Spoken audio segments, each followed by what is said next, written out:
thank you so much for being here with us. Our group, we want to see the whole valley go organic, and we're working towards that. And I wanted to give you this. This is holy basil because it's the 5th generation we grew here in the Okanagan. So wonderful. Thank you. You're so welcome. How would you imagine us transitioning this whole Okanagan Valley and perhaps beyond to organic in 5 years from now?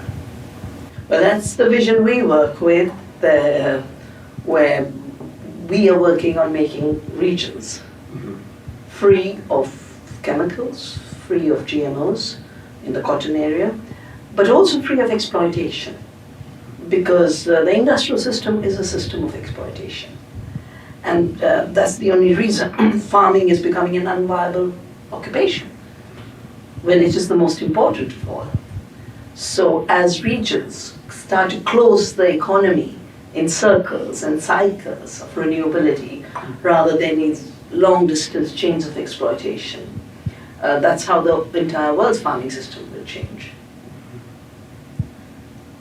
And how do we inspire our policymakers and our governments to support organic instead of the conventional agriculture, like in Denmark or Bhutan? Well, in places like Bhutan, where they had visionary leadership and said we're not going to measure growth and GDP, which only measures how fast you're destroying the earth and society. We're going to measure gross national happiness and the well-being of our people. I work with the government of Bhutan in the transition to 100% organic Bhutan. Last year, the International Federation of Organic Agriculture Movements, Natanya movement and others, IASTD, the International Assessment of Science, Technology for Development in Agriculture, we all joined hands to have Bhutan as a lighthouse for the entire Himalaya. So an organic Himalaya is what we are working towards. Sikkim, a state next to Bhutan in India, has just been announced as 100% organic. I'm working with 5 states.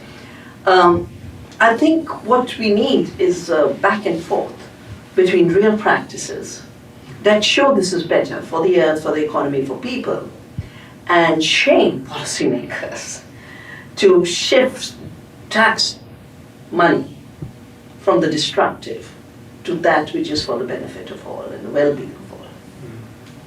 Beautiful. Yes, well, basically, Vandana, throughout your work, your practice, your intellectual contributions, you have laid down a clear explanation about coloniality of the mind, coloniality of the body, coloniality of the land. So my question is in that line, given your first-hand experience in India, is coloniality over in India? I think a more vicious form of coloniality is beginning now. When the British started to create empires and the other European powers like the Spanish and the Portuguese and the French, they had basically worked out a very false jurisprudence that the land is empty. If it's not occupied by Europeans and Christians, it's empty. And basically other cultures, other human beings were defined into literally the fauna and flora, which could be destroyed for a civilizing mission. Today, all life is being declared empty. So when a Monsanto takes our wheat and takes a patent, it's the same terra nullius idea now as bio nullius. And the idea of patenting seed is based on the false claim to invention, when all you're doing is stealing. The difference between the coloniality of that colonialism of 500 years ago and the new is this is pushing the entire planet to the edge. And therefore we've got to liberate the earth, we've got to liberate our cultures, we've got to liberate our bodies. So it's a statement of, in other words, in short, coloniality is not over, it's all over. Yes, exactly. Exactly. It's all over if we allow it to unfold. And people who march the streets on TPP and TTIP understand that. So, based on your community-based work, what could be the outline to counteract and fight coloniality?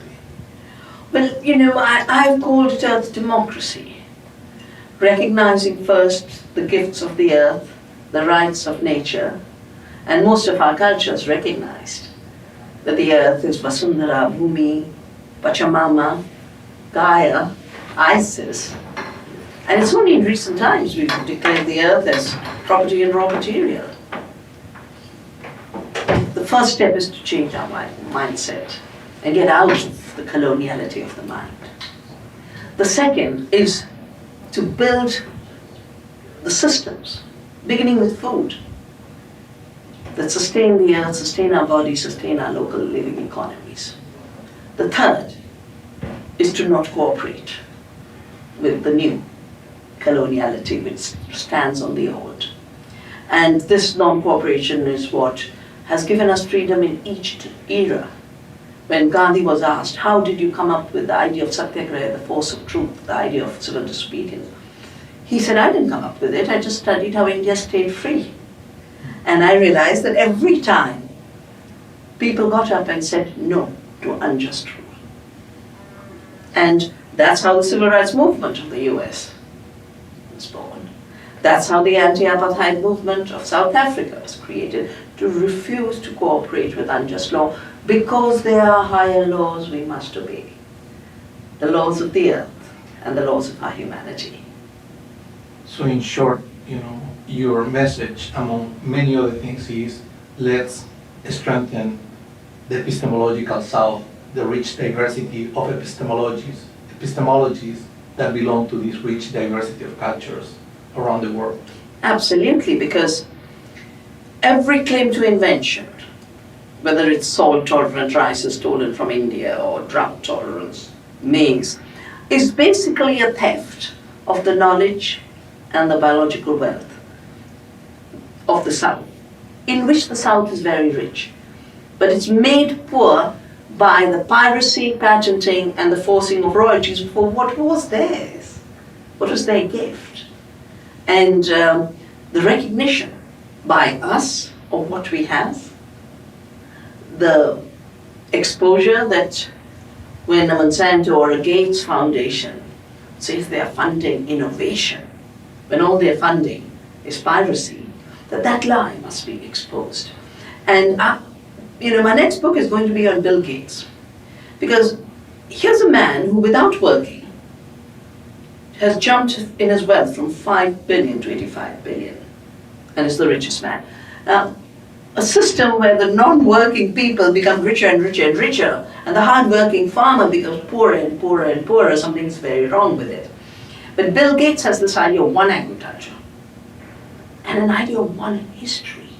He is literally buying up archives, photos, to rewrite history and to rewrite colonialism and coloniality as the civilizing mission. And that's why our diversities, as diversities of the mind, the diversities of our cultures, the diversities of life form, the diversities of economies, are diversities we must celebrate, reclaim, rejuvenate. Just one more question. So for all of us, I'm a biodynamic grower, representing Biodynamic BC movement, and for all the organic growers and all the advocates of organic here, do you have any more just encouraging thoughts for us here? Well, you're all doing the most creative and the most important work for our times, for a transition, for the possibility to move from it's all over to it's just a new beginning. One more question, Vandana, very short. The issue of education is so central at the community level as well as other levels, the more formal ones. Why indigenous agricultures are not taught in universities? Well, the reason indigenous agricultures are not taught in universities is because the minute they're recognized for the sophistication that is, the system that sells poisons as the only means to progress would just crumble. And the corporations that have built their super profits on this, they are experts whose expertise comes from denial. And yet, of course, whether it be indigenous agriculture or new names to the continuity of indigenous agriculture, after all, when Albert Howard wrote the Agricultural Testament, he was building on indigenous knowledge of India. When biodynamic farming emerged, it's building on the Vedic traditions of India. That's when Steiner made all those deep connections. And I've seen women who, when they're being taught how to make the homeopathic systems, they said, we used to do this and you came and told us it was superstition and unscientific. Now you come and teach us. So I think the recognition of the science and knowledge in indigenous systems, the putting them at the center of the agriculture of the future. Of course, those who can't by this denial won't do it. We have to do it. But when we do it across societies, and we do it in solidarity, and we do it with mutual respect, it is the bigger system, and it is the better system. Thank you very much. Thank you. Thank you so much. You're so